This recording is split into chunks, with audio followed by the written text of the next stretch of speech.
In today's video, we're going to be looking at the iPhone 16e. Now, this is Apple's newest budget-friendly iPhone. They did have a couple of them in the past. I still have those phones, iPhone SE second generation and the iPhone SE 2022, which was the third generation. But those ended up looking kind of like the iPhone 8. So even when it did came out, they still have that old design. Now, this iPhone 16e looks very similar to the regular iPhone 16, which I actually have, and I'm going to show you comparisons side to side. But first thing we're going to do is, of course, unbox it.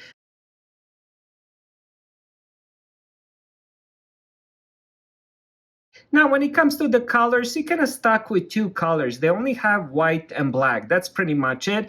I decided to go on the white one. I think it looks better, and at the same time, so I can easily compare it with my regular iPhone 16.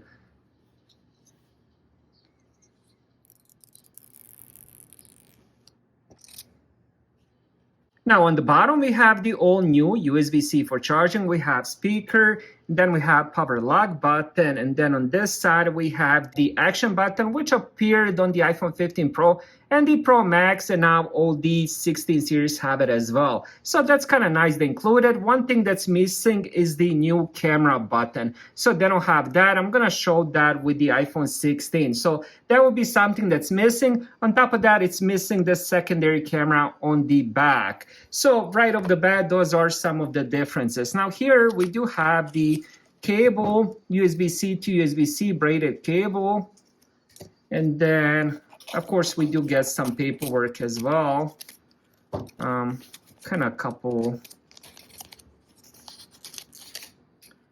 nothing major. So that's pretty much it. So inside the box, just the cable, that's it. Alright, so I just finished setting it up. I decided to make a new account and not do any restoring so I can show you all the default apps that it comes with. So you do have the GarageBand, iMovie, Keynote, Numbers, Pages, Playground, which is their new app. And then here is some of the utilities. I also do like the Passwords app as well. Now, this phone has 6.1-inch Super Retina XDR display. It runs A18 CPU, which is the same CPU found on the regular iPhone 16. The only difference is the iPhone 16 has 5-core GPU, while this one has 4-core GPU. Now, this phone is compatible with the Apple Intelligence AI, and it does have 8 GB of RAM. Storage-wise, 128, 256, or 512 GB of. Now, this phone also does have 48 megapixel Fusion camera, which is the same camera found on the iPhone 16. Now, as I promised, let's end up comparing it because I know a lot of people are thinking about if they should get the regular 16 or the 16e. Here is both of them side to side. Now, one big difference between the two, this one only comes with two colors. So we have white or the black. I believe I mentioned that in the beginning, but this one comes with 5 different colors. And the colors do look pretty nice. I do like the purple and the green they have. I decided to go with the white one. For some reason, it just looks very premium and attractive, at least for me. Now, one big difference when it comes to design other than the secondary camera would definitely be the camera button. Now, the camera button allows you to zoom in, zoom out. You can also access some settings like exposure and stuff like that with that button. Now, I'll be honest, it seemed like a cool idea at the beginning. I've had this phone since the release, but honestly, I only ended up using the button when I actually prepared for the review and when I actually did it in the review video. That's about it. Now, as I mentioned, another big difference is the camera. So we have the same main camera, 48 megapixel Fusion camera.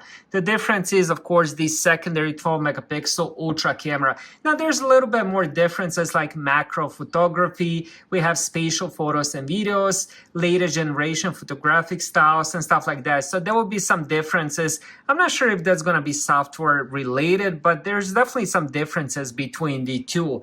So if you want the latest camera features, then go with the 16. Matter of fact, if you want the best cameras, go with the 16 Pro Max. But if you just want to take good 4K videos and good pictures, 16e should do the job. Now, when it comes to performance, I already mentioned one extra GPU core on the CPU. That's about it. Same gigabytes of RAM. Matter of fact, both of these do have 128 gigabytes of storage. Now, another big difference between the two is the island, dynamic island. So this one doesn't have it, this one has it. So here is the dynamic island. So right now I have the timer running, so it's gonna show up here. So if you're doing Pandora and stuff like that, it's gonna show up there, so you can click it and you can cancel and stuff like that. So Dynamic Island does work with quite a few different apps. Now, unfortunately, this one doesn't have it, so it's just gonna be cameras there and stuff like that. So that would be another difference. So overall, iPhone 16e, a lot more budget friendly, seems to be very similar to the regular 16, and it is the phone that I would recommend, especially if you want the whole iPhone OS experience. Thank you guys for watching. Have a great day.